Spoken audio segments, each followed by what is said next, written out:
I vetmi indikator që në Kosovë për pas inflacionit që ka pas ngritje gjatë kësaj kohe janë kontratat një burimore dhe është korrupsioni pandemik qeveritar. Dhe në vitin 2025, si që dha kryeministri shifrat, tha shpenzimet kapitale janë 720 milion, besoni ose jo kolegë, si pas këtyre shifrave i bjen që vetëm në muajin dhjetor, gjatë fushatës elektorale, qeveria ka arritur që t'i shpenzoj plot 240 milion euro shpenzime kapitale. Merrni me men fushatën, merrni me men temperaturat e ulta, në më thonë qeveria arrin me i shpenzu në muajin dhjetor 240 milion. Çka janë këto? Këto janë kontrata një burimore, janë paradhenje komplet për financim të fushatës elektorale, janë korrupsion.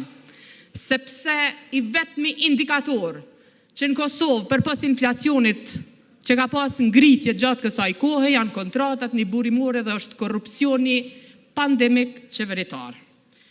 Të nderuar kolegë deputet, projekt ligji ka shumë probleme në pjesën tekstuale.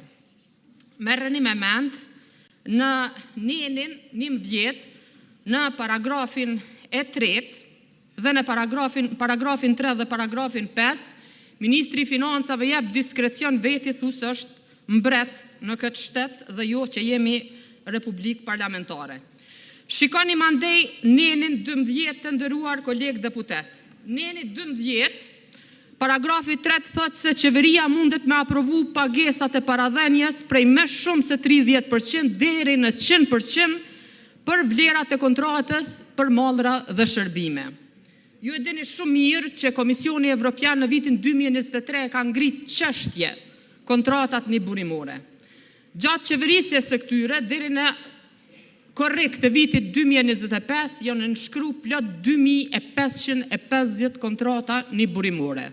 Tash merreni me men, qeveria në pjesën tekstuale i jap të drejt vetës edhe me dhonë paradhonje deri në 100%. Do me thonë ministrat japin kontrata pa shpallje të të nderit dhe në anën tjetër e marrin një vendim që këta operator me i pagu deri në 100%.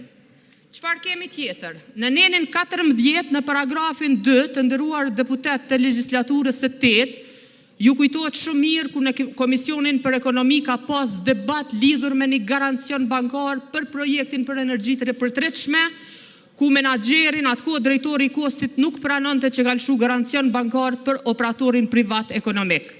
Tash, në nenin 14 paragrafi 2, ju e keni që Ministri i Financave nga pjesa e kontingjencës mundet me pagu faktikisht garancionin bankar për një kompani private.